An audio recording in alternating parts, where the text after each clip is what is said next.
Going live, you're live. Hi, welcome to the YouTube studios of Tailor Made for Third Grade. It's a different kind of setup today.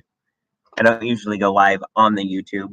I do have, hang on, I don't want to brag. I do have 22 subscribers. That's basically more than 21. So maybe one of them will pop on. But if not, that's okay because I can save this and post it for my third graders to watch. Because even though today is not really a snow day, even though today is an ice day and you're all snuggled up staying home, we still have a story test on Friday. And I know you probably didn't take your book home to read it. So that's why I am here to read you Out of This World, the Ellen Ochoa Story. And this week's story is a biography. And as you all know, a biography is a story written about someone by somebody else. This is not the James Thomas Taylor story, written by Debbie Gibson.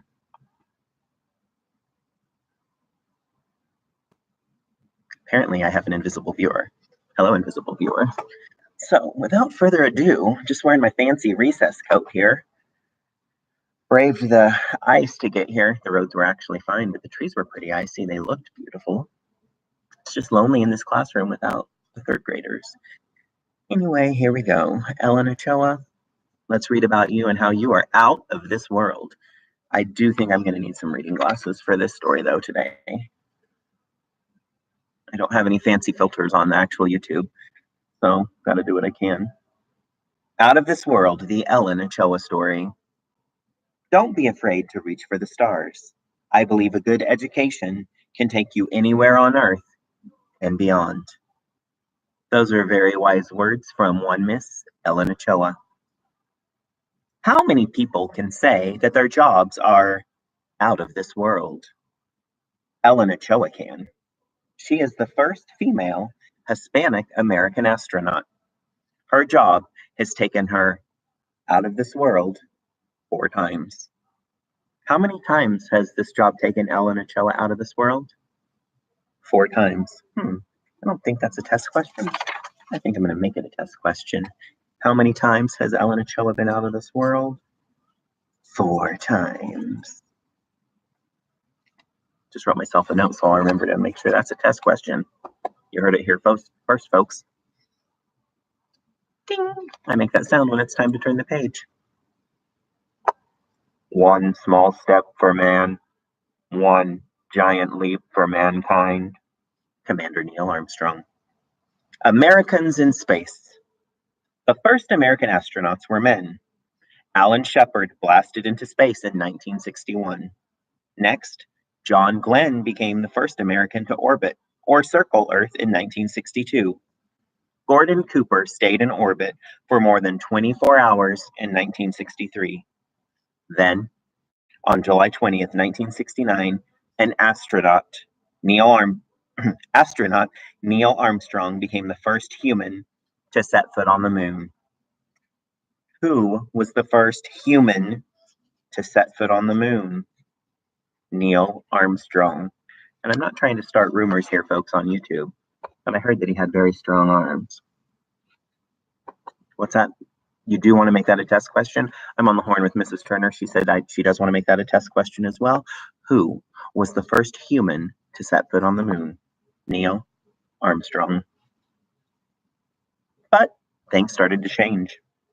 Women astronauts would soon join the space race in a big way. Caption alert. Neil Armstrong takes a photo of Buzz Aldrin while on the moon. There's a little picture. Our changing moon. Earth and other planets orbit the sun. The moon orbits the Earth. The moon orbits Earth about once every 29 days. The moon reflects light from the sun. As it orbits Earth, the moon turns and some of its reflected light cannot be seen from Earth. The moon seems to take on different shapes. These shapes are called phases. Ding, ding. I know that's an official test question. What are the different shapes of the moon called? Phases. Think of Jill Cherry Helms and how she always said the little sliver of the moon, kind of the quarter moon. She always called it a toenail moon. That's not a test question, folks. You may have heard people talk about a quarter moon, a half moon, or a full moon. Those are some phases of the moon. Of course, the moon does not really change its shape. It only looks that way to people on Earth. We've got a full moon, a half moon, a quarter moon, and a new moon. Are there spots on my glasses? Need to clean my lenses. Ding! Reaching for the stars. Ellen Ochoa was born in California in 1958, the same year the space program began. Ochoa and other women faced a problem becoming astronauts. At first, they were not allowed to even apply for the job. Luckily, the space program began accepting women in 1978. Sally Ride, the first female astronaut, went into space in 1983. You already knew that because we answered some story questions over this. And y'all told me that Sally Ride was the first female astronaut. She went into space in 1983. In fact, it was Sally Ride's mission that gave Ellen Ochoa the idea of becoming an astronaut. When Ellen Ochoa began college in 1975, the very year that one James Thomas Taylor was born, she thought she would be a professional musician. That's a test question. I'm giving out all sorts of answers on an ice day. What did Ellen Ochoa want to be before she was an astronaut? She wanted to be a professional musician. Then she changed her mind. When she went to Stanford University, she heard about the skills an astronaut required. She decided to try to join the astronaut program.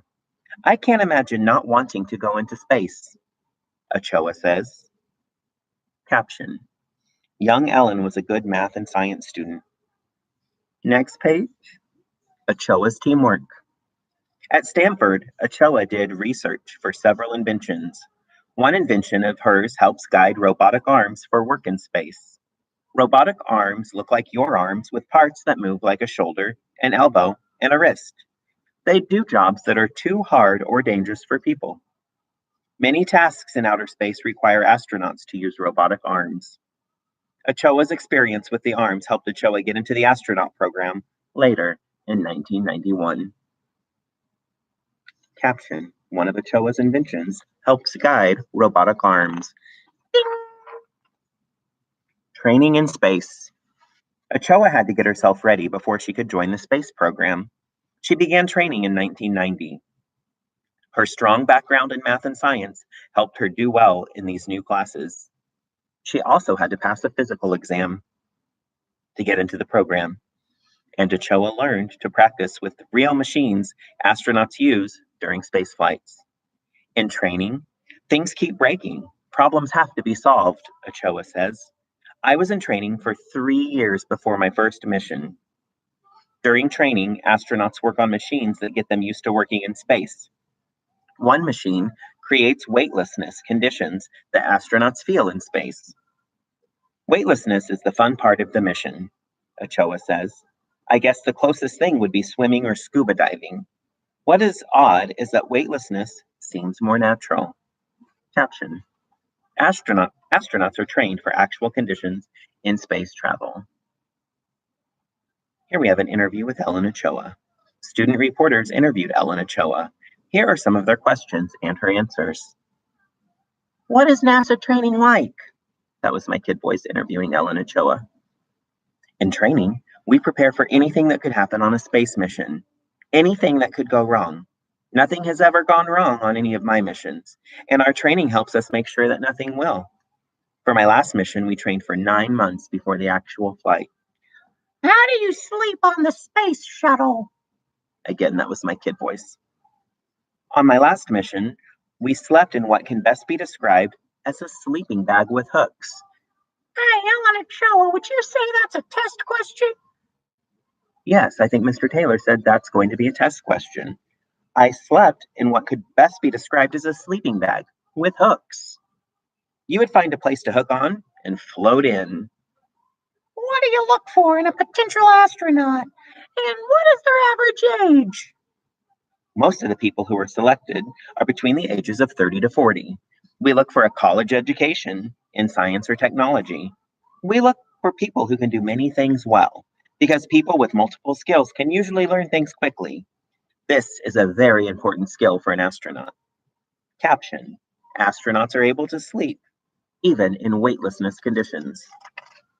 Usually in what could best be described as a sleeping bag with hooks. Space work is teamwork. An astronaut must be both a team player and a leader as well.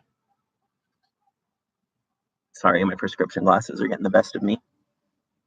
She tells students your age, you should get involved in activities where you work closely with other people because working closely with other people is an essential part of being an astronaut. And if you ask me, it's an essential part of life. But no one asked me, but it's my YouTube channel, so I can just throw that out there, everyone. Don't worry, it's not a test question. First, there is the ground crew. They inspect and repair the shuttle before each mission. Next, mission control workers guide the astronauts through each moment of a mission and debrief them on procedures. They are responsible for knowing how equipment is working and how the astronauts are feeling. Caption: the crew on a space shuttle must work together to get their jobs done. Page 123 for anyone following along at home. Top caption: each person in mission control works together to make the mission a success. During a space flight, the teamwork continues. Ochoa and the other astronauts work together to meet the goals of their mission. A spaceflight crew is like a sports team. The commander of the shuttle is the team captain. He or she makes the crucial decisions that have important effects on a mission. I'm sorry, I need to take a break from the story because I can see right here they mentioned a sports team. I shouldn't brag, but I'm going to.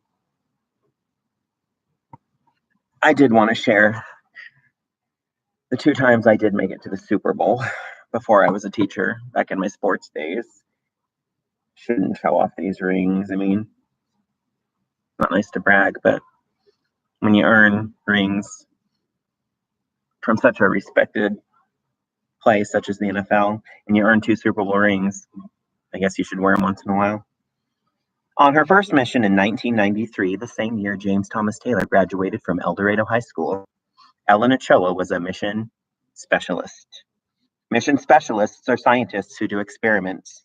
Ochoa used a robotic arm to send and get back a satellite that collected information about the sun. Then, in 1994, Ochoa was the payload commander of her second mission. The payload might be supplies or equipment, such as the robotic arm. She did satellite studies of the sun's effects on Earth, climate, or weather. Ding.